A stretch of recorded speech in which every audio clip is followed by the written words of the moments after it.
Welcome back to Major Intonio's presentation of Is Tomorrow Hitler's? 200 Questions on the Battle of Mankind, by H.R. Knickerbocker, published in 1941. Chapter 2. Russia. What is the best way for the United States to help the Russians fight the German army? The best way for the United States to help the Russians fight the German army is for us to go to war against Germany. Our declaration of war against Germany would be of more value to Russian resistance than all the war supplies we shall ever be able to send to the Soviet Union. We ought to try to send the Red Army as much as we can spare of airplanes and arms and anything else it needs to help it hold the Germans. But all such aid would be trivial compared with the effect of our declaration of war. Why? What practical effect on the Russian war effort would we have by going to war with Germany? It would have the moral effect of convincing the Russians that they would win in the long run. Hence, it should obviate any chance, however faint, of Stalin's capitulating. As we have said before, it would convince the Germans they would lose the war, and hence would have their determination to go on. It would triple our war effort overnight, and result speedily in a vast increase of production here of the materials the Russians, as well as the British, need to carry on the war. It would enable us to base our Pacific Fleet on Singapore and other British bases in the Far East, and our Air Force, if it were found expedient, on Russian bases in Kamchatka and near Vladivostok within bombing distance of Tokyo. This would not only check the Japanese from advancing farther south, but from indulging in any military adventure, such as attacking Siberia, while the danger existed of our immediate intervention against them. This would relieve pressure on the Far Eastern Red Army and permit it to send urgently needed reinforcements to the troops fighting the Germans in European Russia. The use of our Atlantic anti-submarine vessels, in complete cooperation with the British Navy in all the war zones, would help break the German counter-blockade and permit a greater quantity of supplies to reach the British armed forces. It would enable us to seize those positions we need off the west coast of Africa and on the coast, and thus provide the first step toward establishing another takeoff place for an expeditionary force against the Reich. The example of America's entering the war could lead Weygand or other authorities in Morocco to consider collaboration with us instead of with the Germans. The North African coast has long been kept in mind as a possible springboard for invading Europe. America's entry into the war would for the first time enable the British to attempt invasion of the continent. Until now, the British have had to keep at home more reserves than they would need if they knew the American army would soon be at their side. Even with our army in its present state of semi-preparedness, we have enough completely trained regular army and marine units to be able to send abroad for active service an important contingent which would either take its place immediately in an invasion force or replace British units assigned to that task. The first effect upon the Germans of the intelligence that the British were seriously preparing to attempt an invasion would be to compel them to send back troops from Russia to threatened points in Europe. Finally, from the broadest strategical standpoint, the entry of the United States would turn the tables on the Germans who until now have had the advantage of initiative and surprise. Throughout the world, until now, Hitler has kept the world wondering, where is he going to strike next? With the United States in the war, it would be the turn of the Axis powers to wonder where the Anglo-American Russian forces were going to strike next, and Hitler would be forced to keep large numbers of troops stationed at every point where our forces could possibly attack. The Russian resistance to the German attack seems to have surprised nearly everybody. How do you explain it? There are many reasons for it. It is true that almost every expert expected the Russians to collapse within a few weeks after Hitler began his drive. Walter Duranty is the only one I know who said from the outset that the Red Army would hold much longer than the outside world seemed to expect. The first reason for Russian resistance is that this was the first time Hitler ever tackled a country with lives to waste and miles to waste. Its 200 million population lived almost like animals, but most of them flourished like healthy animals on their black bread and cabbage and made sturdy fighting material. They claimed around 12 million soldiers in their standing army and reserve. Thus, they could lose as many men as the entire German army and still have left an army as big as the former French army. In fighting against the Germans, they could afford to lose 2-1 and still have superiority in numbers. Their high command knew this and wasted lives with abandon, but sometimes to advantage. The same advantage in size held with respect to terrain. They could afford to retreat over distances equivalent to the width of many European countries and still have room to live in, just as the Chinese did. The second reason for Russian resistance is that this was the first time Hitler had ever struck an army and a generation untouched by the humanizing influence of Christianity, immune to any form of pacifism, unsoftened by Western civilization. It was the first time Hitler had ever struck an army that had been taught that all life is struggle, that to fight for the Soviet Union was the noblest thing a man or woman could do. The first time the Nazis had met a fanaticism sharper than theirs. The Bolsheviks invented totalitarian fanaticism. The Nazis only copied it. It was the first time the Germans had come up against a people more savage than themselves. The Bolsheviks were ahead of the Nazis in pronouncing that the end justifies the means, and the Oriental Russians surpassed the Occidental Germans in cruelty. The Germans have known Hitlerism only since 1933, and until that time, they had normal contacts with the outside world. The Russians have known nothing but Bolshevism since 1918, and from that moment on have been hermetically sealed from the outside world. For war-making, this savage insularity has its uses. The Red Army is even more fanatically homogeneous in its political faiths and hatreds than is the Nazi army. Everybody under the age of 40 in Russia today has experienced, either throughout life or in adult life, nothing but the Soviet regime. The Russians have the advantage that they have been practicing totalitarians all their lives and are used to it. For the civilian population, not immediately in the path of the battles, there was less change in the move from peace to war in the Soviet Union than in any other belligerent state, because the Russians have been living on a war footing since 1918. During this generation of hardships, their Asiatic characteristics have been deepened. Their fatalistic contempt for death increased. They are content to let the party guide their emotions. There are no Hamlets among them. The Russians Dostoevsky wrote about, who dreamed and sorrowed and could not act, all these have long been eliminated. Also, no living inhabitant of the Soviet Union has been corrupted by ease or luxury.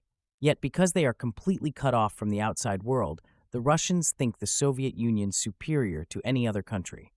This is an advantage in war. Isolated and youthful, the Russians, after 23 years of suffering and historically unparalleled loss of life through revolution, famine, and terror, still were not disillusioned by a political, social, and economic system which had given them a standard of living and culture beneath that of any large white community in the world. There were no ideological divisions to rend the nation, since all who differed with the ruling clique were liquidated the moment the difference became apparent. Hence, there was no fifth column in Russia. Since Soviet justice or Stalin policy goes on the principle that it is better to execute 100 innocents than to let one guilty escape, the purge of 1934-1938 probably did eliminate important fifth columnists, together with many valuable military and industrial leaders. A third reason for the strength of the Russian resistance is that the Red Army for the past 23 years has received a larger share of the national income in peacetime than any other defense force of any nation has ever enjoyed, including Germany. Though Russia starved, the Red Army ate well.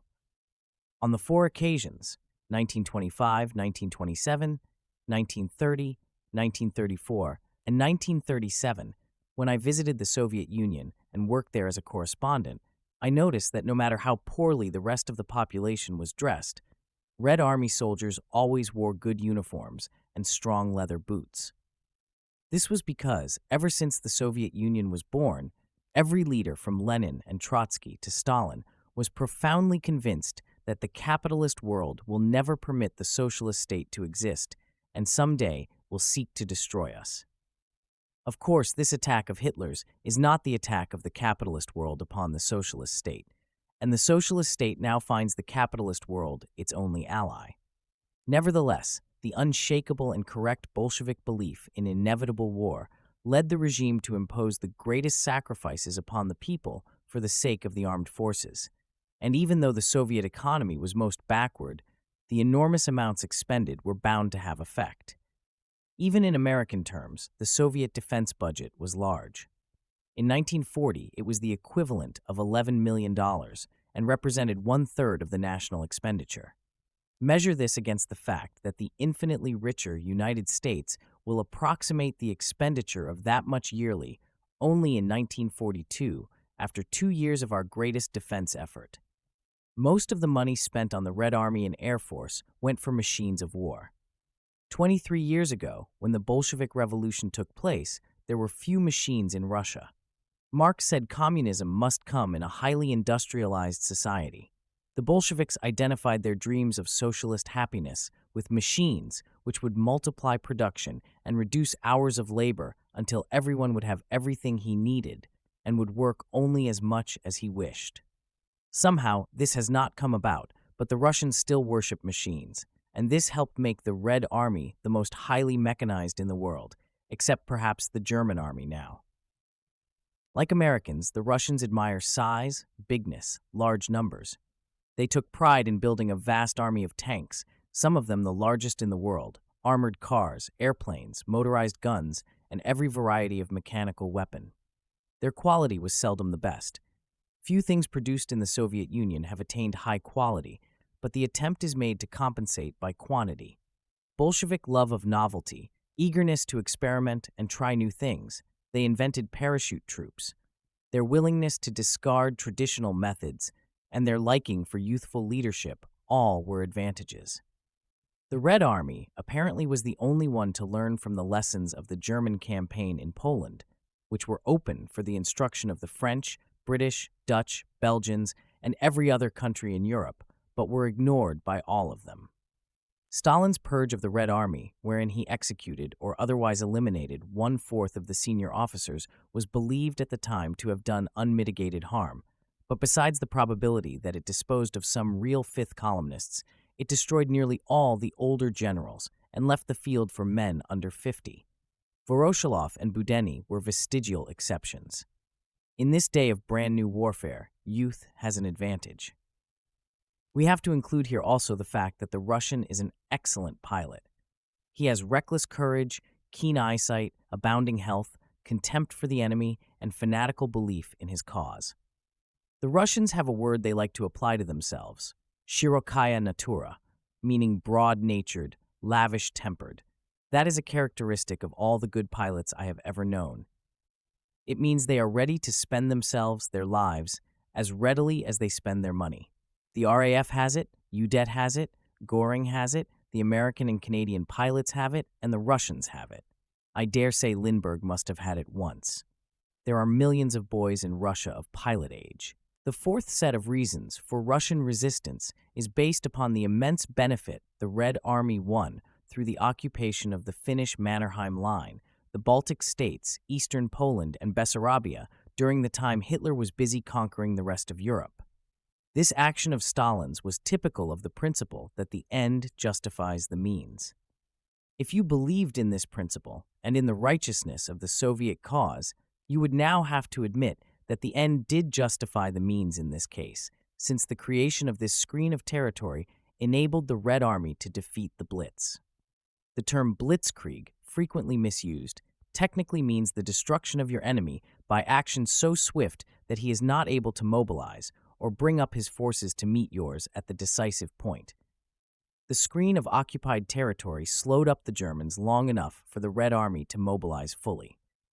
Thereafter, the great distances, the bad roads, the unfavorable weather, and the scorched earth policy impeded the German advance, while Russian guerrilla warfare proved more effective than anything of the kind the Germans had ever met. Russian guerrilla fighting is not the old-fashioned kind, where a farmer hides with a shotgun to catch an enemy sentry with his back turned. During the Russian Civil War, the most ferocious conflict of modern times until its Spanish equivalent, the Reds especially developed partisan warfare. This consisted in deliberately hiding companies of several score or hundred heavily armed men until the enemy passed forward.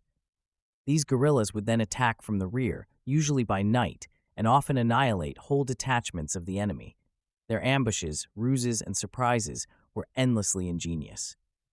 The guerrillas seldom wore uniforms. They were invariably shot if captured. They also never took prisoners except to obtain information by torture. They were extremely successful.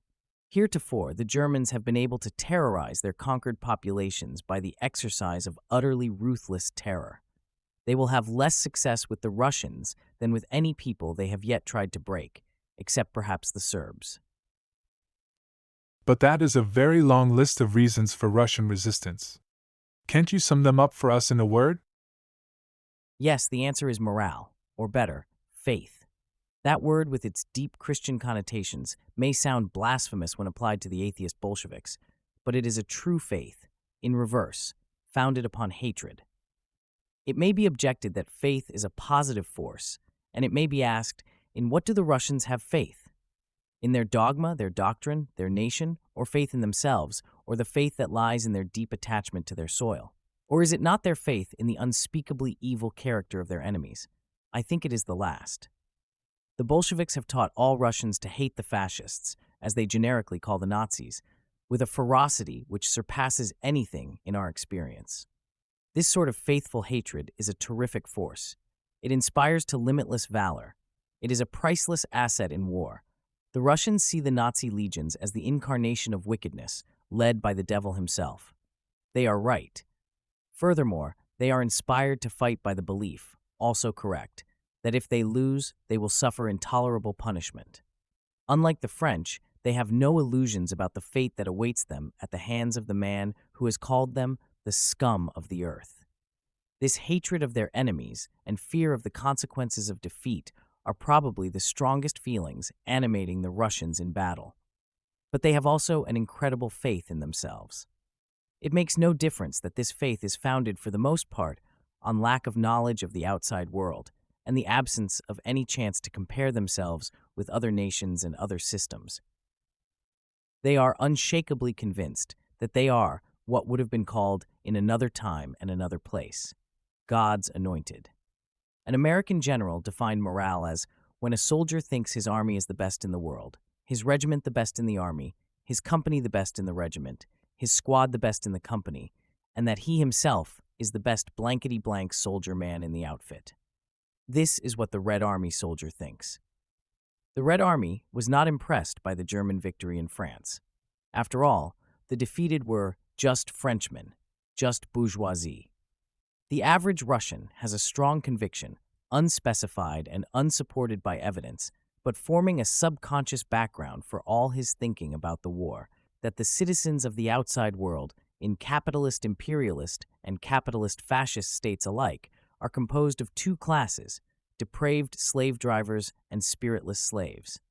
He even looks down on the proletariat abroad, which has gone these 20 years without making the revolution the Russians made.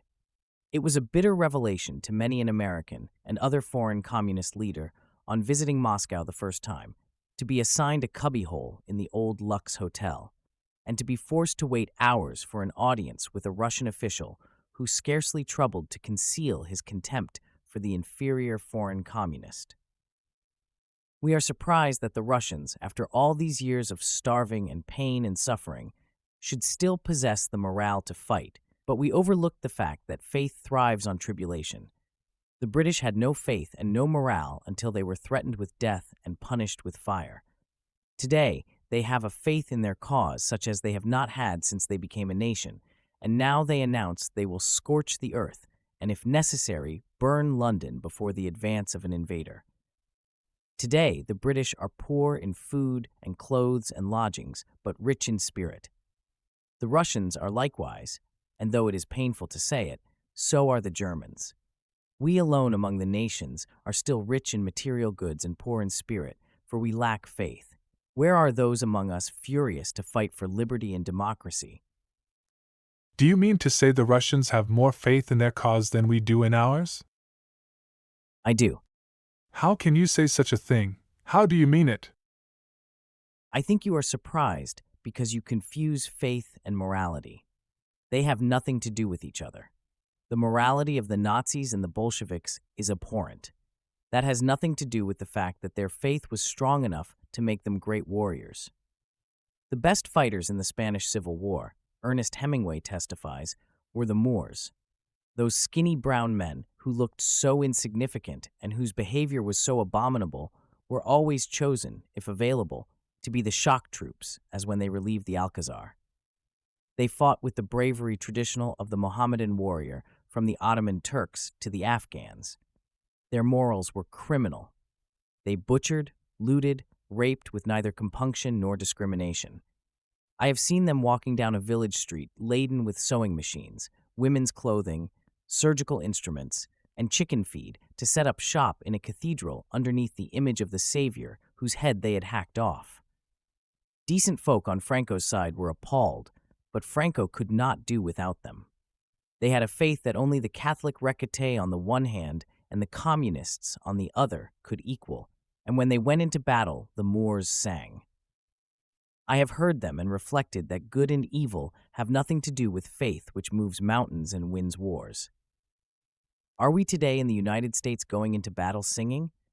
We are not even going into battle, although we admit it is ours. Do you mean to say the Moors fought for the Mohammedan faith in Spain? I do not. I mean to say that they fought because they believe the profession of a man is to fight, and in fighting they are upheld in spirit by their belief in Allah and their faith in His promises. What do the Russians fight for? They have no Allah and believe in no hereafter. I am not sure that either of those statements is correct. The images of Lenin, Stalin, and Marx blend in the primitive Soviet-Russian mind together with dim memories of Orthodox ritual to make up a kind of icon of communism. In some minds, it may be only the figure of Father Lenin, now mummified, deified, or at least sanctified, in his glass coffin on the Red Square. But in all save the minds of the intellectualized leaders, there is some personification of the faith. As for belief in a hereafter, I have sometimes wondered if even the highest leaders of the party are always as sure as their Bezbozhnik society, the society of the godless, professes to be. The Bezbozhniks' battle against God would be meaningless unless they thought, however subconsciously, that there must be something there to fight. Twice I have seen Stalin stand at the graveside of a lifetime comrade, once at the burial of Frunze and once at Kirov's. And each time as the final words were spoken, and the earth fell, and the bells of the Kremlin tolled, I scrutinized his face for a sign of his thoughts, and under the spell of the moment, I always thought I could see the flicker of a question across his gloomy face. As a matter of fact, I suppose he was absorbed in thinking how to finish the ceremony as quickly as possible, in order to get back to his office and ensure that a good Stalin man succeeded the dead. Is it true that in order to carry favor with the outside world, the Soviet government has restored freedom of worship? Freedom of worship in the Soviet Union was never frankly and publicly prohibited. It was merely quietly strangled. Today, its public restoration is a gesture toward the outside world and an effort to canalize even the religious energies sleeping in the hearts of the older people into national defense. All the old shibboleths of religion and patriotism and nationalism and local pride and mystic faith in Holy Russia, which for 2 decades had been banned, have now been revived. In the supreme trial of war, the Russian people have returned instinctively to the deep, primitive traditions common to man everywhere. Their Bolshevik masters have apparently recognized the desirability of kindling fighting energy from any fuel, and have permitted a veritable carnival of emotions which a short while ago would have been condemned as bourgeois and counter-revolutionary. Who knows what further changes the war may bring? American friends of the Soviet Union claim that her present resistance to the Germans entitles her now to our moral approval, and that we are obligated to give it to our ally. Is this true? I am sure Stalin does not care for our moral approval. He would much rather have our material support. Those Americans who changed their views of the Soviet Union, either when Stalin signed his pact with Hitler in August 1939, or when the Red Army attacked Finland, or when it marched into Poland, the Baltic states, and Bessarabia, or again when the Germans attacked Russia and the Red Army fought back. Such observers only proved that their judgment of Stalin's system was founded on mere day-to-day, surface events. When they approved of the Soviet Union, it was for wrong reasons. When they disapproved, it was for wrong reasons. None of the events just named meant any change in the nature of the Soviet regime. If one approved of it today for resisting Germany, one ought to have approved of it in August 1939 for having signed up with Germany. Both acts had the same motive, the self-interest of the Stalin regime. Whether we wish to extend our moral approval to the Stalin regime or not, we all owe profound gratitude and respect to the Russian people. It is said that every people gets the kind of government it deserves, but I do not think this has ever been true of the Russian people. They have never had as good a government as they deserved. Today they are demonstrating a spirit on the battlefield which places us forever in debt to them. Whatever his regime, the Russian soldier is giving his life to defeat the Germans, and every sacrifice of a Russian life means the possible saving of an American life. To the Russian people, we owe our friendship as well as all our support. Our support can reach the Russian people only through their regime. Let us keep the distinction sharp and the supplies moving. Aren't we running a risk if we support the Russians? Yes, we are compelled to run a risk no matter what we do. The time when we could have made ourselves secure without risk is long past. Our isolationists saw to that. Today we risk much if we support the Soviet Union, but we risk more if we do not. If we do not support her, we risk Hitler's winning the resources of Russia.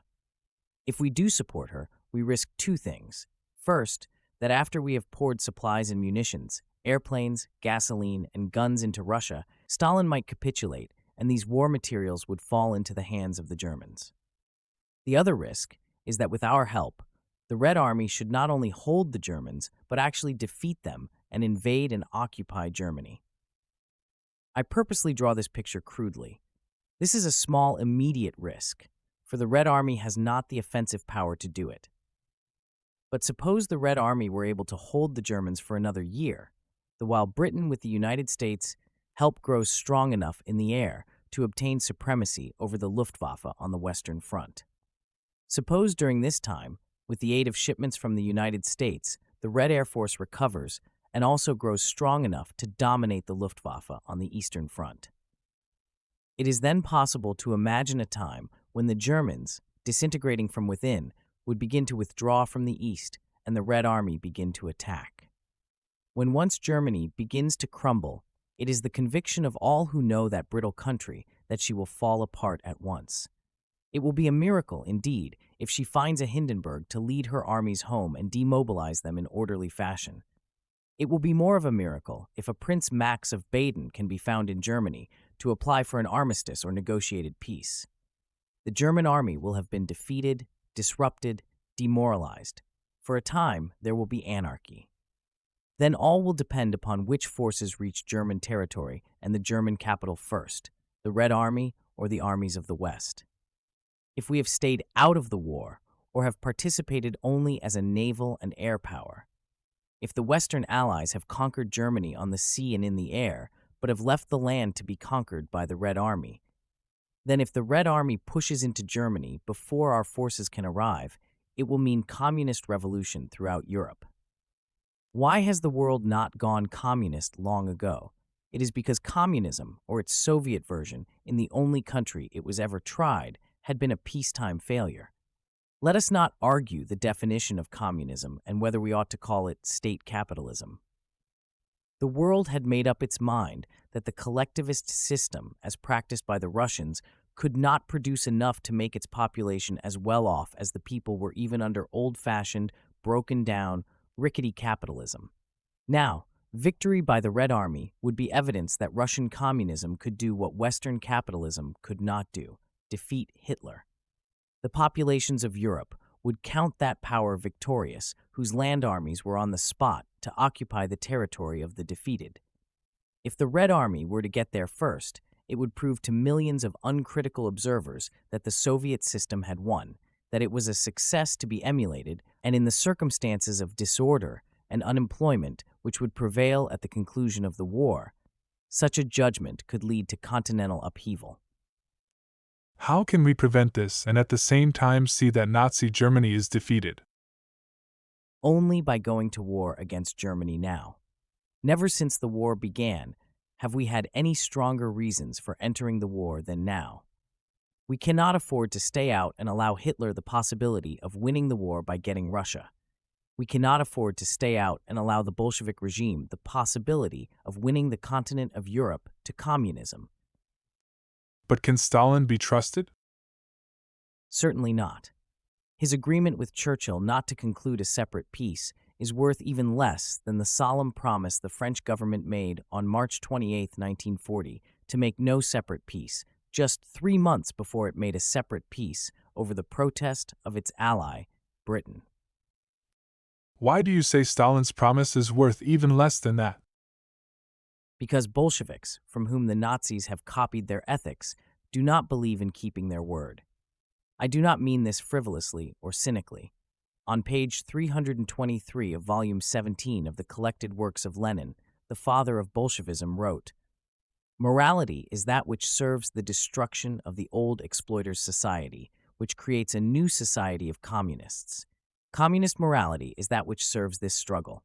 We do not believe in eternal morality, and we expose the deceit of all legends about morality. As the end justifies the means, and the end is the state, so treaty breaking is justified when it serves the state. For a Bolshevik or a Nazi, one of the most absurd phrases in the Bible is the reference to the obviously bourgeois simpleton who sweareth to his own hurt and changeth not. For both Bolshevik and Nazi, the theory is that individual honor must always be sacrificed if necessary to the state, and the state itself has no obligation of honor to any other state or individual. You may say that the only difference between a Bolshevik or Nazi's breaking his word and a bourgeois doing the same is that the Bolshevik or Nazi would be proud of it and the bourgeois would not. True enough, and that makes all the difference between a moral world and an amoral world. It is the difference between the recognition of morality and the defiance of it, the difference between civilization and the jungle. This jungle attitude we hope to eliminate by defeating Hitler. How do you expect to eliminate this jungle by fighting on the side of the Bolsheviks? We would not be fighting on the side of the Bolsheviks. We would be fighting disease with disease. As a youth, I studied medicine for a while in Vienna, and one of my professors was the great Wagner Joreg, the discoverer of the malaria treatment for the tertiary stage of syphilis. Wagner Joreg observed that some of his paretic patients who contracted another disease, accompanied by high fever, would after the recession of the fever often be almost cured of their syphilitic disabilities. He began to inoculate his syphilitic patients with malaria, and thus by using one disease against another, won a considerable number of victories over the more dangerous of the two afflictions. After curing the syphilis, it was relatively easy to cure the malaria. Nazi Germany is at this moment as much more dangerous than Bolshevik Russia to our world, as syphilis is more malignant than malaria. So you think Bolshevism, after it has helped eliminate Nazism, will be as easy to cure as malaria? Probably not, but we may entertain reasonable hopes that in case the Red Army, as distinct from the Bolshevik Party, is victorious, or even semi-victorious over the invading Germans, it will have more to say in the affairs of Russia than ever in the past. Do you consider that would be an improvement? Decidedly. Armies are usually conservative and pacifist. If we want to get rid of the Communist International and have Russia re-enter the family of nations, let the Red Army take hold of affairs in the Kremlin. Stalin is afraid of it. In the purge of 1934-1938, Stalin arrested no less than 30,000 officers, according to an estimate quoted by Louis Fisher. He started by executing the head of the army, Tukhachevsky, and 7 other of the highest generals, then 3 more, and so on until there were left of the original staff only Voroshilov and Budeny. Some may have been guilty of wishing to cooperate with the Nazis, but most were killed because Stalin feared they were plotting against him. Stalin's principal instrument of espionage against his own army is the system of political commissars, whereby a Stalin party man is allocated to each Red commander. with the prime duty of watching his every move, listening to his every word, and if possible, trapping him into an indiscretion. This obviously hinders military efficiency, and in times when Stalin feels safe, or when he wants military efficiency more than an immediate sense of personal security, he gives it up. When he attacked Finland, for example, he felt strong enough personally to give it up, and the Red Army improved sufficiently to win. There was much boasting among communists that the Red Army now no longer would need political commissars again. But to their disappointment, shortly after the German attack on Russia, Stalin reinstalled his commissars. This, at the moment when the Soviet Union was more gravely threatened than ever in its history, meant that Stalin felt himself less menaced by the defeat of the Red Army than by the Red Army itself. Is it far-fetched to imagine that since Stalin has played the part of a super Robespierre, the time may come when he will suffer Robespierre's end? If you say, as you did, that Stalin would make a separate peace if it suited him, despite his agreement not to do so, what was the use of Britain's offering and entering into such an agreement? It was useful to make the agreement in order to convince Stalin that Britain, for her part, intends to keep on fighting no matter what happens. This might encourage Stalin to fight a little longer than he might have done if he thought that at any moment he might be deserted by his ally. You remember the New Yorker anecdote about the suburbanite who met the town communist soon after Germany attacked Russia and twitted him about the German-Soviet pact, but without results. The communist said blandly that it was only to be expected, that it proved Russia was the dominant figure on the international scene, and so on.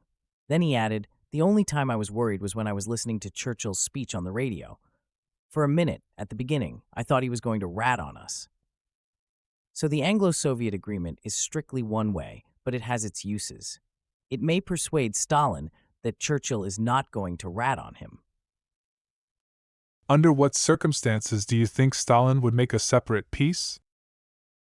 At any time, Hitler would let him have peace and remain in power and retain sufficient of the framework of the Soviet system to promise its continuance after the Western powers had defeated Hitler. It is plain now that, once the Germans had attacked, Stalin must have realized he had to fight or die, for Hitler was evidently sure of quick, complete victory. If Stalin had tried to capitulate, as some thought he would, without fighting, he could have obtained nothing better than obliteration of himself and his regime. Therefore, Stalin fought. But this does not necessarily mean he intends to fight to the bitter end, with the Red Army backing up to the Urals, to Siberia, and the Soviet government moving to Sverdlovsk or Novosibirsk, as romantic enthusiasts would have it. Stalin probably defines his task to fight Hitler so well, make it cost the Germans so much, that Hitler will finally offer a peace.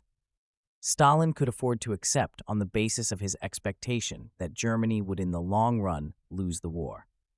The Bolshevik surrender at Brest-Litovsk in 1918 was based on similar reasoning, that the Bolsheviks' enemy, Germany, would eventually be removed by world revolution, and that good Bolshevik strategy would seek first to preserve the structure, if only a skeleton structure, of the Soviet socialist state, at any cost of immediate humiliation and suffering.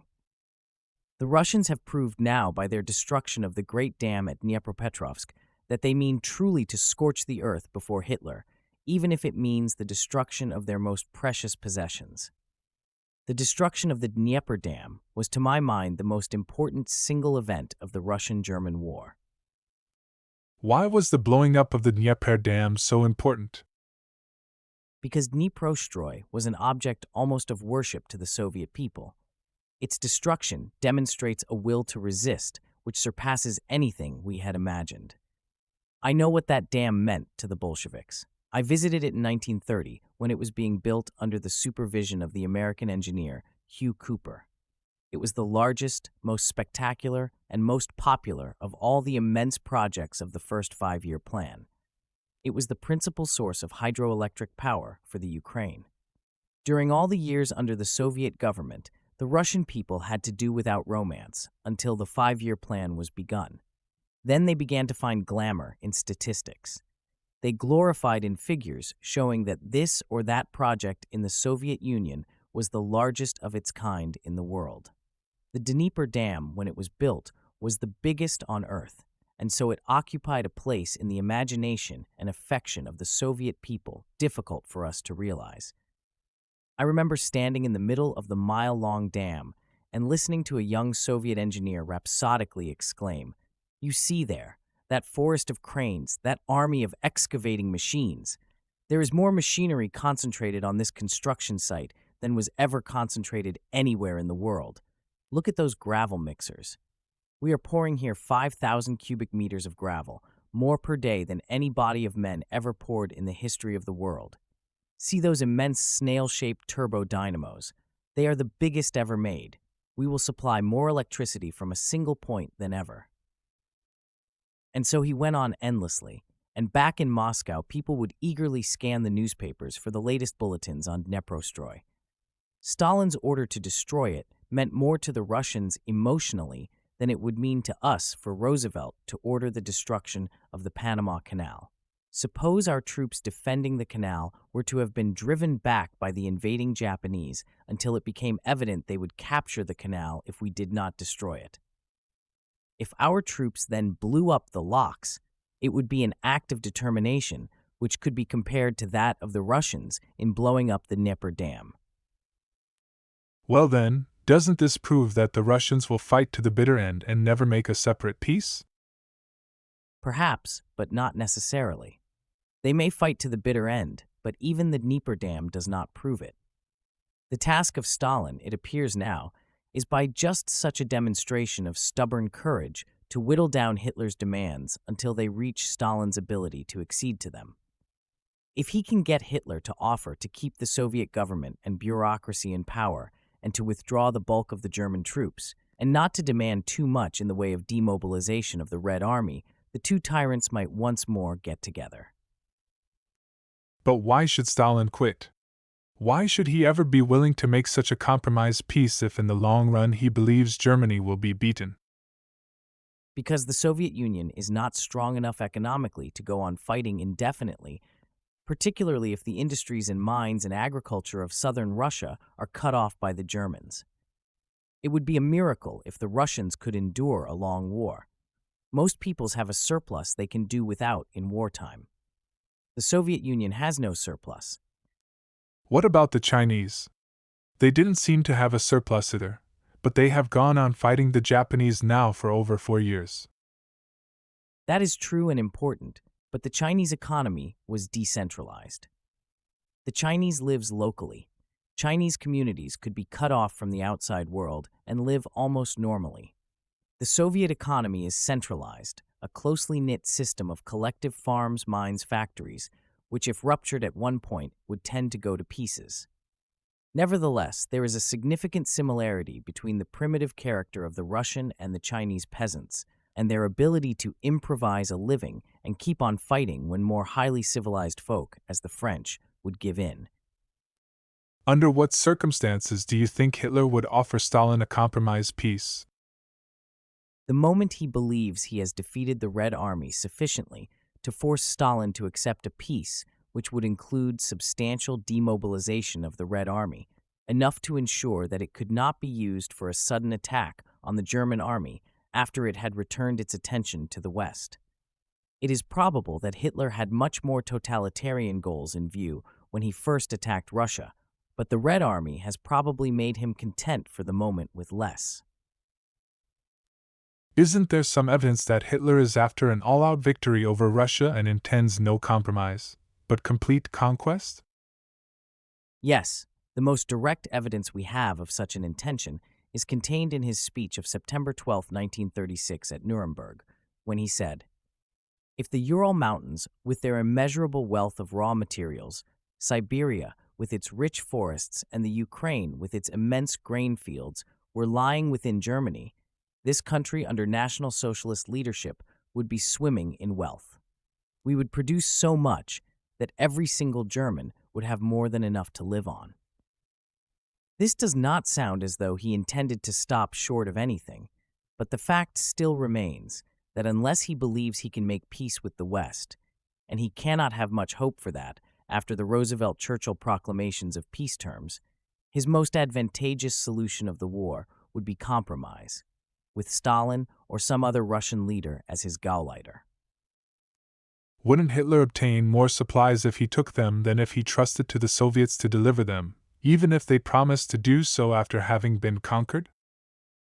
Not for a very long time, probably several years.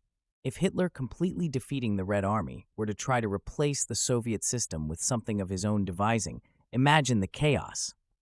There are several million employees of the Soviet bureaucracy. Suppose they all sabotaged as the Tsarist bureaucracy sabotaged the Bolsheviks when they seized power.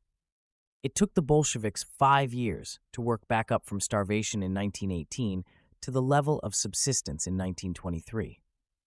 Suppose the scorched earth policy is extended to the oil fields of the Caucasus. Really determined, skilled effort can make an oil field unproductive for a year or more.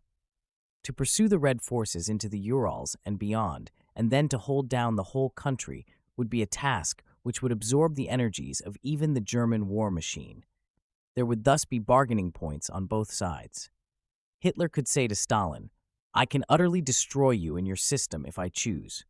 Stalin could say to Hitler, "Yes, but I can make your conquest futile as far as supplies are concerned, and if you try to destroy me and my system, I will starve you and tire you until you are too weak to win in the West." Stalin's argument might well run that by making a compromise peace he could save something, including his own job, from the wreck. Then, by waiting patiently for the victory of the Allies, which he probably foresees in the long run, he would win back everything, just as the Bolsheviks did after they had deserted the Allies in the First World War. Hitler, on the other hand, knows that without Stalin's help, he cannot begin to obtain the materials he needs from Russia in time to serve his necessity. Douglas Miller points out that in the 2 summers of 1917 and 1918, when the Germans occupied the Ukraine, they got only 43,000 small carloads of grain, which scarcely paid the costs of occupation. Only with Stalin as his Gauleiter can Hitler make his Russian investment pay economically during the critical next 2 years. What would be the effect of such a compromise peace between Germany and Russia on the United States and Great Britain? It would be a disaster even worse than the signing of the original Soviet-German pact in August 1939. Why worse? It would be just about the same, wouldn't it? No, because this time Hitler would have obtained what he thought he had obtained but had not obtained from Russia through his 1939 pact.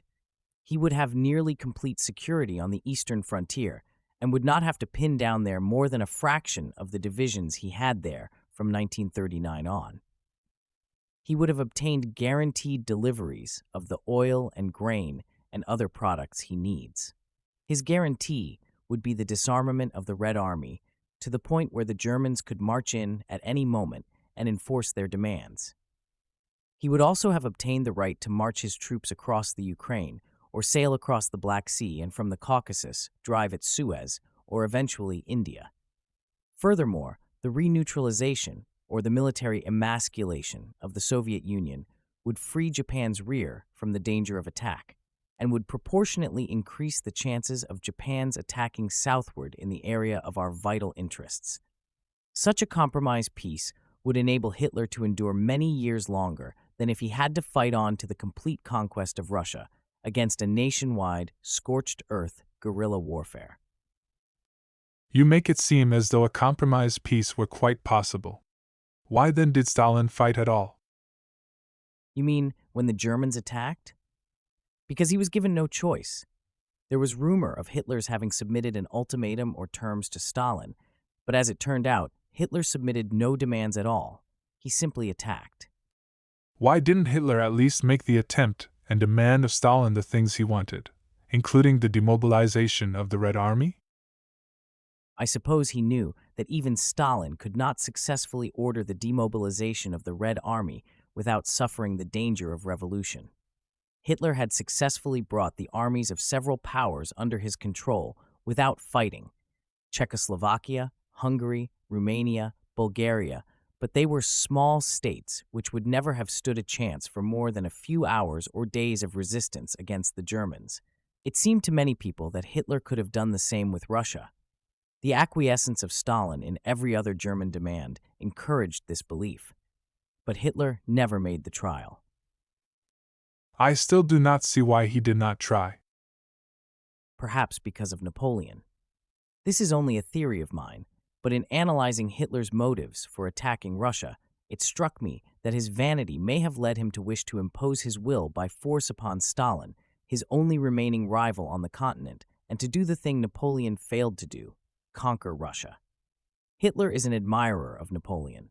When he first visited Paris, he spent half an hour alone by the tomb of Napoleon, then ordered the remains of Napoleon's son brought from Vienna to be reinterred beside his father. Hitler does not collect ordinary Napoleonana as Mussolini does. Hitler collects the same countries which Napoleon once collected or tried to collect. He is not merely going over the same territory, he is consciously emulating Napoleon. The French emperor's excuse for attacking Russia was that Alexander refused to join Napoleon's blockade of England, the continental system. Historians now agree, however, that Napoleon went into Russia in 1812 chiefly to satisfy his vanity and his lust for war, and to appease his jealousy of Alexander, his only remaining rival on the continent. Alexander was willing to do almost everything Napoleon wanted, but Napoleon wanted to impose his will by force. So with Hitler. He had even less excuse than Napoleon for attacking Russia. I share the opinion of many observers that Hitler could have had anything he liked from Stalin, beginning with the delivery of all available materials, even if it meant stripping the Russians, and including the permission to pass troops through Russia, and even including perhaps consent to as much of a demobilization of the Red Army as Stalin believed he could order without danger of revolt. Possibly enough to have satisfied Hitler that the Red Army could not attack him. Nor does it seem likely that the Red Army ever would have attacked the Germans, except after they had definitely lost the war in the West. And then it would have made little difference who delivered the final blow. The Russians would probably have behaved toward Germany exactly as the Italians behaved toward France. In their anxiety to run no risks, the Italians waited until their intervention made no difference. The French were already defeated. So Stalin would probably have waited until the German army was knocked out before he moved. But wasn't it likely that Stalin would have attacked if Hitler attempted to invade the British Isles? Not unless it had become apparent that the invasion had not only failed, but that the German army had lost practically all its air force and was about to collapse. If this contention is correct, there was no danger to Hitler from the Russians, and the material supplies he seeks could certainly have been obtained in greater quantity by peaceful coercion than by war. You have given us quite a number of strong points of the Soviet Union. Can you outline its weak points? Without pleasure.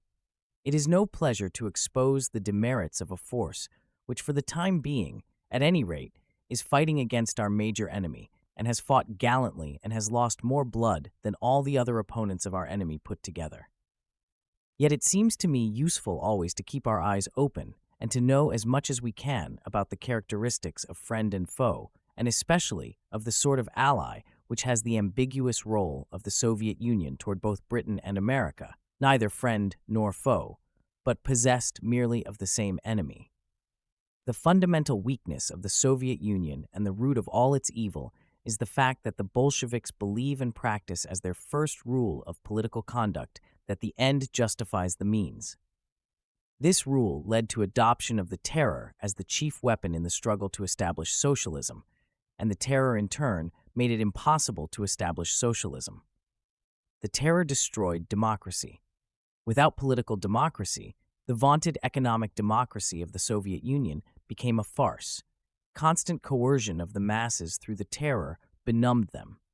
Production was concentrated on war materials, and the output of consumption goods never rose above subsistence level. The Soviet Union became a permanent pauper state. The level from the standpoint of culture and comfort remained barbarian, but the Russians showed they had the virtues of barbarians. When the time came to fight, they proved they could stand up better to their Nazi brother barbarians than any of the civilized folk of Europe. The principle that the end justifies the means works in wartime, as it is a barbarous principle, and war is a barbarous business, and that is one reason why the Russians have done as well as they have against the Germans.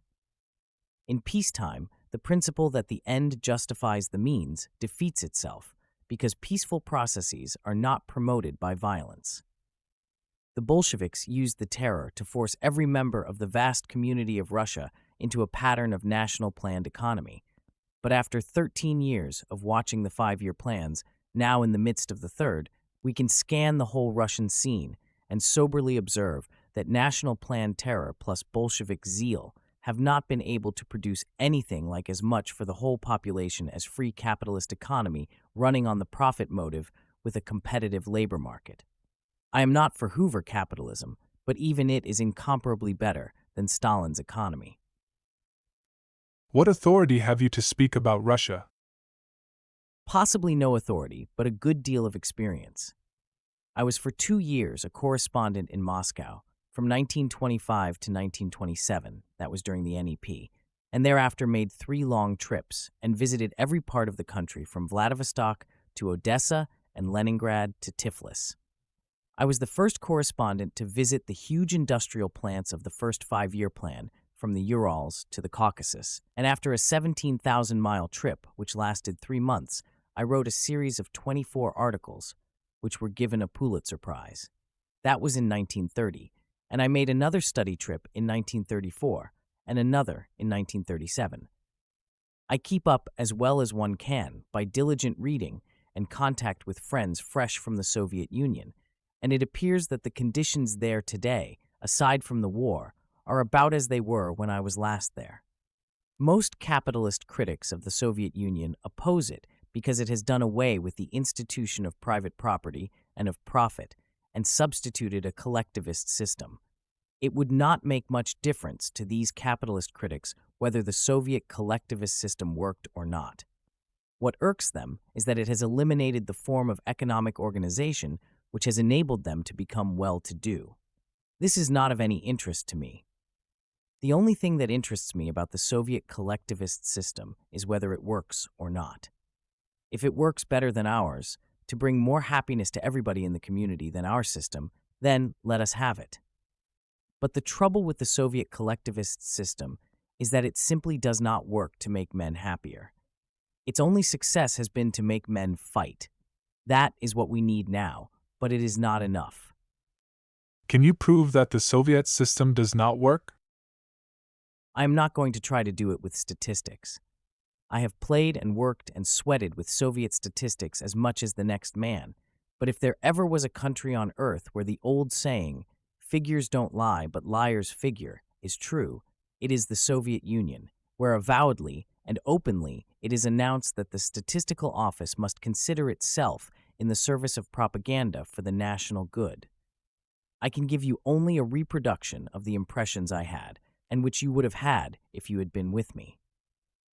The 2 chief impressions you get from the Soviet Union are its extreme poverty and the all-pervading terror. True, the terror diminishes as one gets away from Moscow and the large cities, but it is present in greater or less degree everywhere. The population as a whole is desperately poor and always afraid. I thought when I read of the German attack on the Soviet Union, and then of the valiant initial Soviet resistance, that the war must have come to the Soviet population as a sort of release. Although the NKVD instituted severe police measures to round up fifth columnists, nevertheless, the net effect of the impact of the war upon the Soviet population must have been very much like the opening of jail doors. The national emergency and the necessity for all to get together and fight for their lives, I am sure, had an inspiriting effect even greater than it would have in a less primitive Western community. That wartime spirit of exaltation is not true of the Soviet Union in peacetime. In ordinary times, the Soviet population is surely the unhappiest 200 million ever to live under one flag in one vast succession of barracks and slums covering 1/6 of the land surface of the globe and stretching from the Arctic Ocean to the Black Sea and from the Sea of Okhotsk to the Baltic. Think of that immense area with its huge population and reflect that, from one end of the country to the other, There cannot be found a single household, aside from those of high Soviet officials and a few artists, journalists, and other privileged classes, not more than a few thousand out of 200 million, possessing the food, clothing, furniture, the necessities and conveniences of an ordinary workman's family in the United States.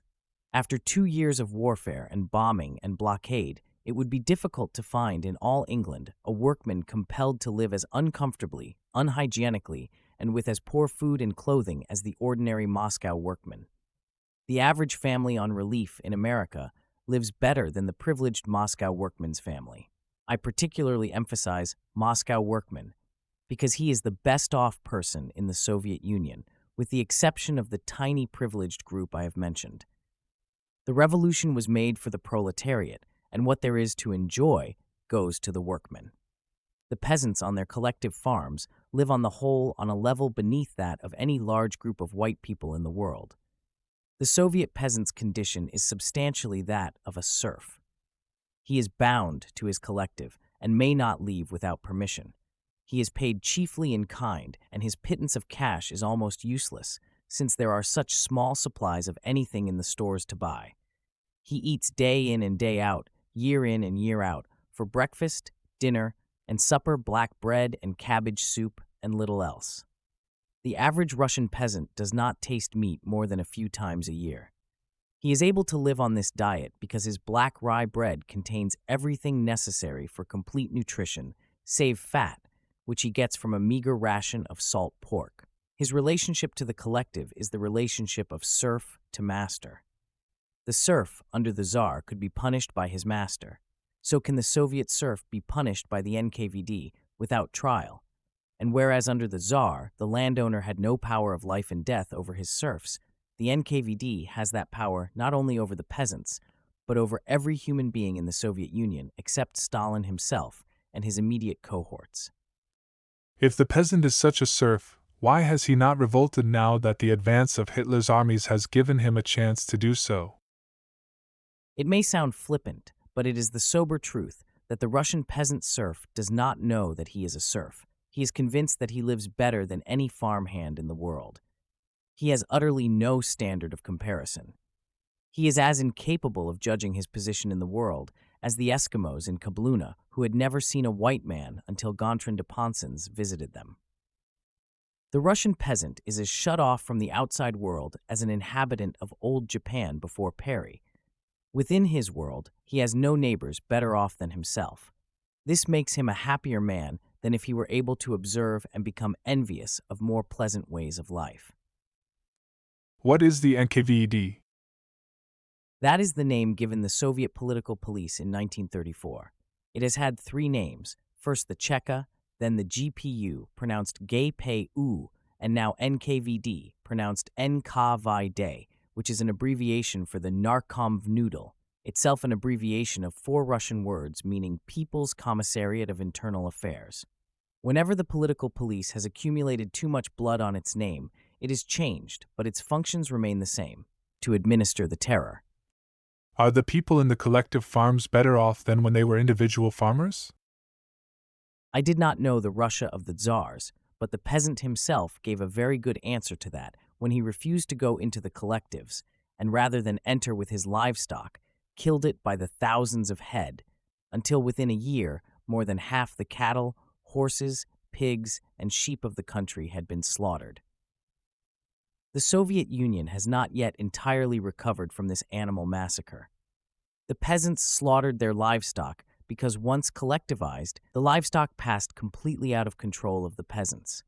Stalin later conceded each collective farm peasant the right to own 1 cow and 1 pig as his private possession. Otherwise, the members of the collective may not dispose of the product of their own toil. But isn't that precisely the nature of a collective, for all members to pool their resources and labor, and then draw the dividends? That is the theory, but the dividends for the Soviet peasant consist of the barest subsistence. They must turn over to the state trusts a stipulated amount or share of whatever their collective produces, wheat or dairy products, beef or pork, and this share is usually so high that there is nothing left for the peasants to eat but black bread and cabbage. It is the settled policy of the 5-year plans to take from the soil all its produce except the minimum subsistence for the peasants and devote it to industrialization by distribution at high prices to the workmen and by export in exchange for machines from abroad. Then, surely the Russian workman is much better off, since the whole system is supposed to be for the benefit of the proletariat. He is better off than the peasant, but he is worse off than any other white workman in the world. In the winter of 1934-1935, I made a survey of the Russian standard of living and compared it with the standard of living in capitalist states. In order to make the comparison as fair as possible, I chose the little capitalist states which used to be a part of Imperial Russia: Finland, Estonia, Latvia, Lithuania, and Poland.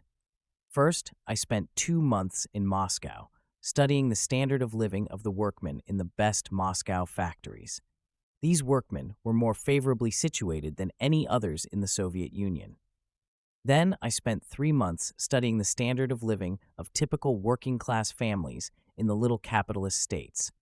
To my surprise, I found that the poorest workmen's families in the capitalist states lived considerably better than the Moscow workers, who were the most prosperous in all Russia. This was after 17 years of communism, and the capitalist states used for comparison were among the poorest in the world. They had all suffered more from the World War than Russia as a whole had suffered, and they began their new national lives from scratch, without capital or credit. Yet the average workman in Finland, Estonia, Latvia, Lithuania, and Poland was living at least twice as well as the best-off workmen in the Soviet Union. How did you get your facts? By visiting scores of homes and talking with the housewives. I asked each one 50 to 100 questions and found out the total family income, how it was earned, and how it was spent. Then I made up a theoretical basket to contain a week's supply of food for a workman and found out by direct inquiry the number of hours a man would have to work to earn the basket. I found that in order to buy the basket, the Soviet workman had to spend an average of twice as many working hours as his fellow worker in the small capitalistic states, while he would have to spend over 3 times as many working hours as a workman in the United States. The Moscow workers, as the workers in most parts of the Soviet Union, live in barracks, 1 or more families to a room, brutally overcrowded. The Soviet Union has never succeeded in solving its housing problem and seems indeed to be slipping steadily backward, each year jamming more and more people into tenements fantastically full. It is not unusual to find 4 families sharing a single room. Imagine how much privacy they have, with each family's quarter of the room partitioned off by a hanging sheet. In the little capitalist states, many workmen had their own cottage homes, a thing utterly unknown in the Soviet Union. The food eaten by the capitalist workmen was incomparably better in quality and greater in quantity than the Soviet workmen's food. The clothing worn by the Soviet workmen and their families was pathetically threadbare, sleazy, and cheap, while the capitalist workmen were well-dressed in comparison. Now, these Russian workmen, it must be remembered, were in the midst of their second 5-year plan and were the recipients of the cream of its production. They were the beneficiaries of that vast scheme of national planned economy, which was to produce so much more efficiently than the capitalist system that before long everybody in the Soviet Union would be living like rich men in the United States. It was their idea that the time would soon come when production of every conceivable kind of commodity would be so prolific in the Soviet Union that everybody could have his every material want satisfied. From each according to his ability, to each according to his need, the classic communist ideal would be finally attained. Now, after 23 years of trial, it seems certain that in place of Soviet state capitalism, any form of private capitalism under a democracy would have given Russia not only the blessings of individual liberty, but far greater industrial production, which of course is the prime measure of any economic system's success. This is not a mere speculation. If you take the graph of imperialist Russian industrial production before the last war and prolong it over the next 23 years at the same rate of increase as the years 1900 to 1914, you will find that Tsarist Russia would have produced more in 1940 than the Soviet Union with all its 5-year plans. What Russia could have accomplished under a liberal democratic or a free democratic socialist regime, we can only guess. Both Lenin and Trotsky once remarked that no matter what else the Soviet Union did, if it did not succeed in producing more than the capitalist system produced, the Soviet system must be called a failure. If it is objected that the Soviet Union had to spend its surplus on defense, one can reply that a system which is so poor that the population has to live on a bare subsistence level in order to maintain its armed services is a failure also. 23 years is a long enough trial for any system to show at least some hope. What is state capitalism and what has this to do with the war? It has a great deal to do with the war, because Soviet weakness tempted Hitler to attack, and Soviet weakness is a direct outcome of Soviet state capitalism. This term means that the state is the monopolizer of all industry, trade, and agriculture. It is the sole employer. It is the owner and manager of all factories, mines, shops, farms, fisheries, transport systems, in short of every means of production and distribution in the country. No one can work for any other employer except the state, and the state has absolute power to order every minute detail of the daily lives of its employees, the whole population. The Soviet workman is no less a serf than the Soviet peasant, for the workman also cannot leave his job without permission, and he also has no control of any kind over his employer, no means of bringing pressure on him, because his employer is the state, and the state is not elected, but its representatives are appointed from the top down, beginning with Stalin.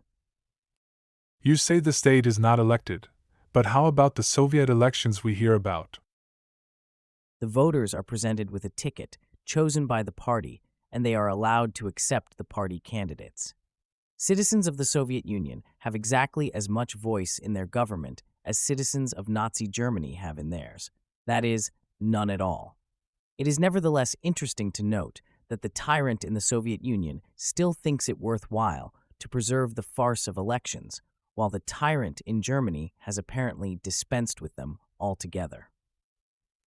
But cannot the Soviet workmen bring pressure to bear on the authorities by striking? Strikes have been outlawed, de facto, in the Soviet Union since its earliest years. Soviet trades unions are merely the instruments for helping the state enforce discipline. They are the classic type of company unions. We can sum up this aspect of Soviet state capitalism by saying that whereas this form of collectivism was intended originally to free the workmen from all the disabilities, injustices, and inequalities suffered by the workman under the individual capitalist employer, all that has happened is that the workman has exchanged a comparatively weak, sometimes well-meaning, individual or corporate capitalist employer for a monster, all-powerful, completely egocentric, impersonal, soulless monopoly, the state, which has all the faults of the worst individual employer multiplied a millionfold. It is just as greedy as the worst individual, but has no check upon its greed, and it is never as efficient as the least efficient individual. It is Jack London's iron heel in reverse. It was the original Bolshevik theory, was it not, that their planned national economy would be superior to unplanned capitalist economy because it would prevent the cyclic recurrence of economic crises, such as 1929 to 1930? It was to end all booms and depressions by ending overproduction. Hasn't the Soviet Union done at least that much? We cannot tell because the Soviet Union has never, in the 23 years of its existence, had anything like sufficient production, much less overproduction. Why couldn't the Soviet planned economy succeed? We can split the total failure into 5 parts. First, failure adequately to replace the profit system. Second, failure of planned production. Third, failure of planned distribution. Fourth, failure of the monetary system. Fifth, failure of Soviet construction to keep up with deterioration. Behind all these 4 failures looms the black father of them all, the terror. Why do you devote so much importance to the Soviet terror? From having witnessed its importance in the Soviet Union. Aside from that, we ought to be able to recognize purely theoretically its paramount role in any attempt swiftly to transform an individualistic society into a collectivist society. For thousands of years, men have been living more or less free individual lives. Suddenly, it is decided to create a collective, as the Bolsheviks decided in Russia. At the time of the revolution, there were said to have been no more than 10,000 Bolsheviks. Eventually, they were to impose their will upon 200 million people and reorganize them into a vast, badly functioning, but nevertheless authentic anthill. To do this as swiftly as the Bolsheviks wanted it done required compulsion, applied without stint, to every unit in the ant heap. Having no say in the matter, these multitudes of human beings were required to change every habit of their lives, were ordered even to change their instincts. It took unlimited compulsion to achieve a semblance of the goal. The instrument of compulsion was the terror. It produced an ant heap, but the ant heap never was able to do more than provide minimum food, lodging, and clothing for its ants. For a long time, outside observers leniently agreed that this must be due to the strain of reorganizing an individualistic into a collectivist society. But now that a generation has passed, the tendency is to consider that more fundamental faults are to blame. First, it appeared that the motive for work was not so effective in the ant heap as it was in the outside world, since from the day of its foundation until this moment, the Soviet workman has produced less per capita per hour than capitalist workmen anywhere in the world. Furthermore, higher ranks, as engineers, technicians, superintendents, managers, and directors in the Soviet Union were so notably inefficient compared with their capitalist colleagues that for a time the anthill authorities imported and paid highly trained specialists from the outside world to set an example and teach. This effort, too, was a failure, as Soviet production usually declined to its original level after departure of the foreign specialist. Also, the men of enterprise, who in a free society risk their capital and brains to found factories, dig mines, and sometimes swindle their fellow men, were assigned in the anthill to the Gosplan, the Government Planning Commission. There, in the effort to plan production for 200 million people, the anthill failed most dismally. The conclusion was that the collective, with its rigid wage scales, limited incomes, prohibited labor market, and ban on profits, had not provided a motive for work as stimulating and productive as the profit motive and the competitive wage system in the free capitalist world. How can you call it a free capitalist world? There isn't any freedom left in the capitalist world. Look at all the checks on business here in the United States. Do you consider our farmers free? They can't even plant what they want. Yes, I call it free as bird life compared with the Soviet Union or with Nazi Germany. The trouble with you and with all of us who complain about the checks on business, on agriculture, and so on, is that we lack the experience of being really without freedom. Unless you have lived in a slave state under a real tyranny, you simply do not know what freedom means. All these checks about which you complain are legal checks imposed by law, made by representatives of your choosing, and passed upon by courts, which are eventually also of your choosing, and drawn within a constitution which was also chosen and is now maintained by the people's free will. If you dislike any of these checks, you have only to get a majority to agree with you, and you can change it. To compare the lack of absolute freedom in our world with the absolute lack of freedom in the totalitarian world, whether Bolshevik or Nazi, is the same as to compare a traffic policeman with the warden of a penitentiary. It was precisely this effort at penitentiary production on a continental scale that broke down the Russian effort at planned national economy. It proved impossible to plan effectively for so enormous an aggregate of human beings every detail of their production. A few of the population, perhaps 2%, were zealous communists who were willing to work harder to make the collective successful than they would have worked for any amount of profit. Terror was used to make the other 98% fit in and work. But the terror took away from the managers, supervisors, and technicians the willingness to take responsibility. A mistake, honest though it might be, could cost a factory manager his life. In the Soviet Union, the man who makes a mistake is automatically suspected and accused of sabotage. The only way to be safe is to make no decisions, pass every responsibility to a higher authority. This is the rule today throughout the Soviet economic apparatus. Parallel with this effect of the terror is the benumbing influence of the unforgiving rigidity of the plan. Each factory manager is given a quota to fulfill. Quotas are calculated at a trifle more than normal maximum capacity. No excuses are accepted for non-fulfillment. In the chaos of Soviet economic life, it is seldom that raw materials, fuel, tools, and labor can easily be brought together to fulfill a quota, yet failure may cost the factory manager liquidation, which means anything from dismissal or exile at hard labor to death. Consequently, nearly all quotas are fulfilled in quantity, but quality is in practice ignored. The number of units of production is easily checked. Quality is more difficult to check. Hence, Soviet industrial production is lower in quality than in the capitalist world, and this is a partial explanation for the divergence between Soviet industrial statistics, which show a high level of production, and the facts of Soviet economic life, which demonstrate to the naked eye how low the level of production is. Some observers have estimated that at least 30% should be taken off all Soviet industrial production statistics to allow for the quantities of entirely unusable goods produced.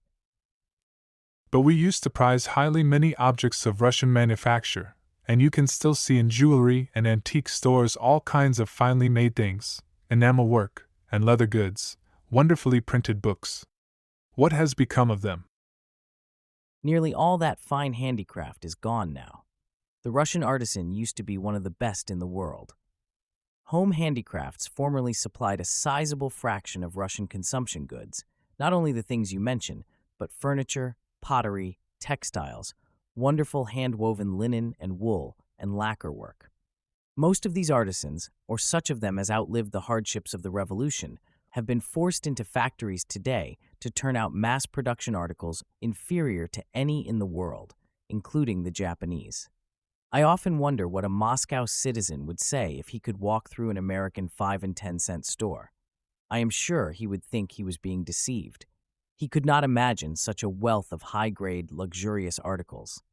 Once one of the younger members of the Rosenwald clan visited Moscow, and as we looked in the pitiful shop windows, I remarked that if he wanted to start a revolution in Russia, all he would have to do would be to distribute a few million Sears Roebuck catalogs among the workers and peasants of the greatest poorhouse in history.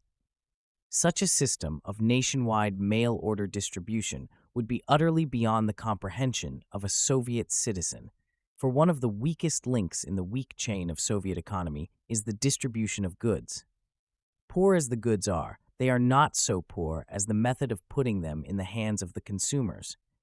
Since there is always a goods shortage, the consumer is placed in the permanent position of a supplicant, glad to get anything, even if it is a substitute for the article he wants. Allocation of the scanty supplies is made from the top down. The local community is not asked what it needs. The planners arbitrarily ship certain quantities of shoes, hoe handles, and seed, and the recipients have learned to be grateful, no matter if what they needed was kerosene, matches, and cloth.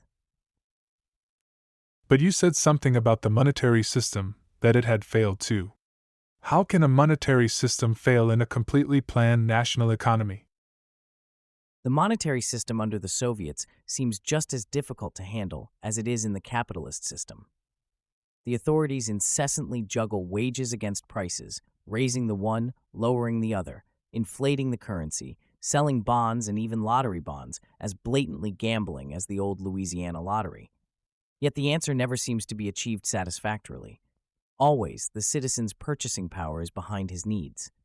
Fundamentally, of course, the answer is that there is never enough of anything to go around. But isn't the answer to that the fact that the Soviet state is taking away from the citizens today in order to invest in productive industry from which the citizens will draw a dividend tomorrow?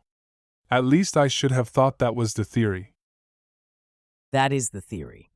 But one of the tragic aspects of the epic struggle of the Russian Bolsheviks to make their collectivist system work is that their investments in factories and machinery wear out almost as fast and sometimes faster than they can replace them and build new ones. The bad workmanship of the buildings and the poor quality and rough handling of the machines results in a speed of deterioration far beyond the normal in the capitalist world. If they had given their population slightly better food and living conditions, and had therefore been compelled to limit their investment in new buildings and machines to something like a capitalist standard of new investment, deterioration would probably have taken away more plant than they could replace. How do you explain such inefficiency and wastefulness? For all the reasons given before, and for another which I left for a different category since it is, so to speak, historical, while these reasons we have discussed are current. The historical fact of import, at least during the life of this generation, is that the Bolsheviks twice in 20 years exterminated their ablest people in the country. Or rather, I should say, the Bolsheviks first killed off the ablest people of old Russia, and then Stalin killed off the ablest Bolsheviks. It has been so long ago, and the popular interest and sympathy in the Soviet experiment was at the time so great that we have almost forgotten what the Bolsheviks did to their own countrymen. Their conviction was that they could not establish communism or socialism without physically exterminating the persons who had become, under capitalism, better off than the mass of the people. They reasoned that no capitalist, and by that they meant any person who lived a little better than the poorest member of the community, would ever tolerate willingly the establishment of a socialist state. They believed all such people would attempt to wreck the new socialist economy. The professional revolutionaries had spent half their lives attempting to wreck the capitalist system, and they attributed to the capitalists a similar resolution. In Germany, the Nazis succeeded in coercing the capitalists into becoming useful members of the National Socialist Collective. In Russia, the Bolsheviks set out to destroy the capitalists as a class, or rather every human being who by his birth or position or accomplishment had become identified as an active member of the old system. First, they killed off the aristocracy and landed proprietors, numbering several 100,000, and including, of course, the Tsar and his family. Then they exterminated the industrialists, not very numerous, because Russia was the least industrialized of the great nations. Nevertheless, they were important. With them, a little later were exterminated the managers, supervisors and technicians, the scientists, the professional men, dentists, surgeons, lawyers, teachers, and judges. These numbered 1 million or more. By the time I got to Russia in 1925, all these were fully exterminated. By extermination, I mean just that. They were either shot or sent into exile in the Arctic or the deserts of Central Asia, or condemned to penal labor under such conditions that they died within a few years. They were nearly all killed. Only the most meager remnant remained, a few accidents of survival. I shall never forget the man who peddled cigarettes.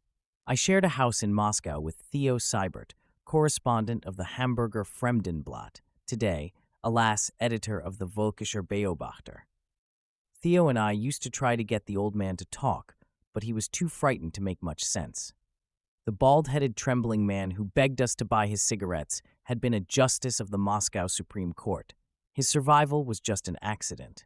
After this initial massacre, the Bolsheviks let a pause ensue, and for several years, no great killings took place, just the routine score or so of executions per month.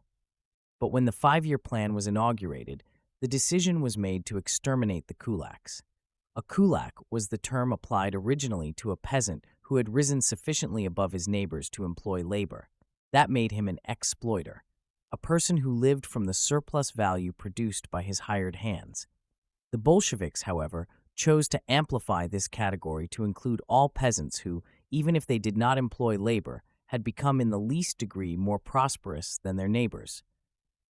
This prosperity, based for the most part upon the individual industry and sagacity of the kulak, might consist in the possession of 2 cows to the neighbor's 1.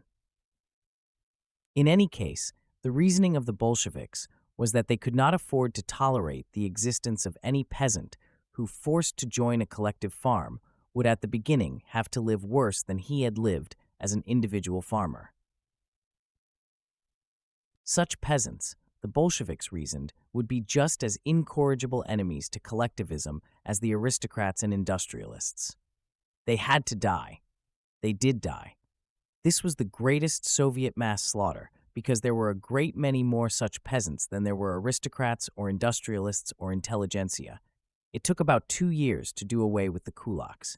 Tens of thousands of GPU, troops and agents sought out every family of better-than-average peasants throughout the entire Soviet Union and forced them into boxcars and herded them off to places of exile, down to Kazakhstan or up to Norimsky Krai, to places where it was too hot or too cold to live. It is a conservative estimate to say that some 5 million of these more enterprising farm workers and their families died at once or within a few years. This process destroyed what there was left of the originally non-communist party talent in Russia. You would have thought that this ought to satisfy the Bolsheviks. It did, but it did not satisfy Stalin. There was no more opposition to the Bolshevik program.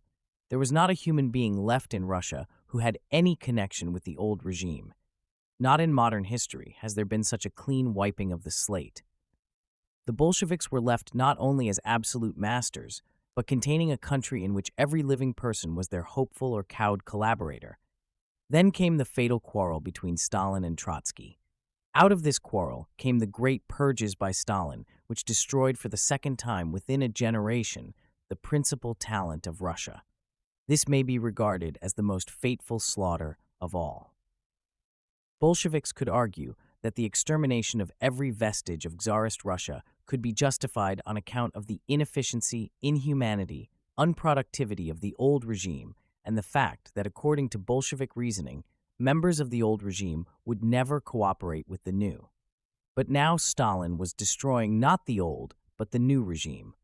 All its talents, its best intellects, its best characters, if you like. Beginning with the politicians, he killed off in the course of 4 years of uninterrupted purges, the top fourth or fifth, to estimate it conservatively, of the party itself, of the army, navy, and air force leaders, and then of the new Bolshevik intelligentsia, the foremost technicians, managers, supervisors, scientists. There is, of course, enough youth among 200 million for the nation to recover even after such a purge. The youth whom Stalin spared have proved in battle how boundless are the forces of Russia, the first country Hitler ever tackled with lives to waste. You have not made it clear, if the Soviet system is so brutal a tyranny, how it is that the Red Army has been able to stand up so well to the Germans. The answer is that the Red Army has fought as Russians have always fought under any regime, bravely, enduringly, stubbornly, gallantly. Russians have always had to fight despite their government, as they did in the last war, as they are doing in this war. The general distaste of the outside world for the Bolshevik system led many to forget that the Russian soldier retains in the Red Army all the martial virtues he possessed in the past. And have we forgotten that the Imperial Army in the last war held the Germans for 3 years? If the Red Army does as well, we will be eternally thankful. True, the Germans in the last war had to divide their forces into 2 fronts, while today the Red Army has to bear the shock of nearly the full force of the whole German land forces. The task of the Red Army is accordingly heavier. But our appraisal of the Red Army's resistance has been strongly influenced by an element which has colored and distorted our judgment of the quality of any army which faces the Germans. That element is our recollection of the collapse of the French army, which was due to a score of causes besides the excellence of the German army. It was so overwhelming, bewildering, and impressive that it gave rise to the involuntary, subconscious feeling that the Germans were invincible. Now, when any troops stand up to the Germans, we are inclined to judge it a miracle of valor and military effectiveness.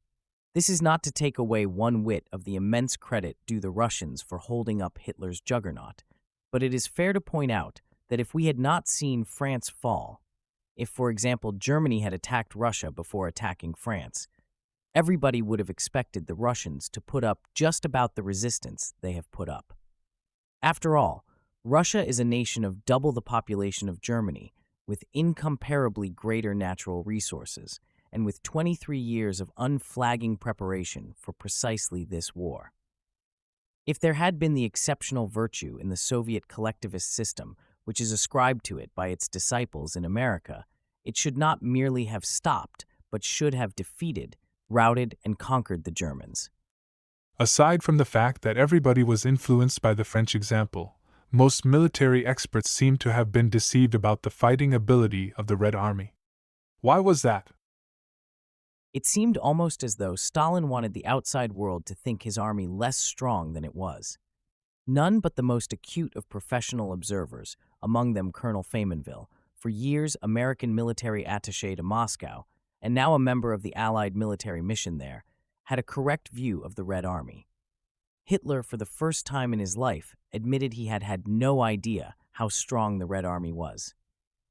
No outsider was ever allowed to see more than fragments of it. No newspaper correspondent, for example, ever put foot over the threshold of a Red Army barracks. Maneuvers were nearly always carried out in secret without the presence of military attachés.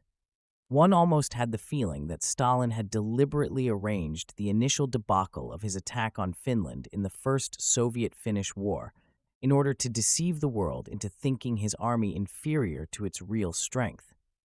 Of course, that makes no sense, and the fact was that Stalin had been led to think he could walk over Finland with ease, and hence had not properly prepared his attack. Nevertheless, the net effect of the First Finnish War, combined with the secrecy thrown about the Red Army, was to make even military attachés in observation posts around Russia believe the Red Army extremely weak. There was always the greatest difficulty in obtaining the most elementary facts about the Red Army. The Soviet government published less about its military establishment than any other great power. It kept concealed the very existence of important armaments factories. It never published production figures in the arms industry. It furnished the League of Nations less information about its vast army than any other members of the League. The GPU terror made it possible to envelop the Red Army in an impenetrable blanket, which even the Germans were not able to pierce. This secrecy emphasized the surprise that many felt at the outbreak of the war, when the Soviet economy was now indisputably revealed to have been a totally one-purpose economy for the single end of making war. Every student of the Soviet Union had realized the great emphasis laid upon national defense, but everyone had supposed that at the same time the Soviet planners were working primarily, if ineffectively, to create a thousand-purpose economy for the satisfaction of the myriad needs of the population. No one had divined what turned out to be the fact that this huge economy was being organized for nothing but fighting. It proved effective, as was to be expected. A brutal, simplified economy which ignores most of the people's wants and devotes all its energy and materials to preparing for war is better able to prepare and to make war than a more complete economy devoted to satisfying its people's peacetime needs. Sparta was stronger in battle than Athens, but should we measure the value of a society by the efficiency with which it makes war? If so, we ought to value the Nazis above all others, since they are still leading in this activity. Hitler's society took Sparta as its model. Stalin's took Spartacus. The Nazis met their identical twin when they struck the Red Army in battle. Hitler wishes us to believe he is crusading against a fundamentally different regime in a crusade for civilization. We shall not be deceived. What would be the result if Stalin were really to try to hold out indefinitely? Could he do so? Has he the resources in the Urals to carry on there? He has almost everything he needs in the Urals except sufficient oil. If he were cut off from oil in the Caucasus, he would have to import supplies over the Trans-Siberian, already overburdened. If he really were determined to carry on in spite of all odds and could make Sverdlovsk or Chelyabinsk another Chungking, it would compel Hitler to keep an important fraction of his total forces in action in Russia. It would probably prevent Hitler from being able to attempt to invade England. It would lead to a deadlock which could be turned into victory by our intervention. Would it be possible for us to supply the Russians with sufficient to make up for their losses? Could we enable them to carry on? Our shipments to Russia are as important morally as materially. Indeed, their token strength is greater than their real strength. We shall never be able to make up for the territory Russia has lost to the Germans, 60% of their steel supply, 45% of their manganese, 49% of their tire production, and so on. Our shipments will always be limited by the transportation facilities of the Trans-Siberian Railway and the route through Iran, both of which are long and time-consuming. Actually, we can scarcely hope to get enough American supplies in the hands of the Red Army to make much real difference before next spring, no matter how hard we try, and we ought to do our best. It is the publicly announced policy of both Washington and London that Russia shall have priority on the vital war materials. But everything is up to Stalin. If he wishes to quit and announce that he had not received sufficient aid from Britain and the United States, he will be able to do so any time during the next several months, and make a case at least among his friends. If Stalin decides to hold on, we have a 2-to-1 chance to beat Hitler in the long run. If he decides to quit, it means we face much worse odds. There is only one way we can persuade him that we are going to put our full powers into the struggle. It is our crystal-clear duty to ourselves, our children, and our national future to keep Stalin in the war by ourselves going formally to war against Germany. It is a crime against America to wait.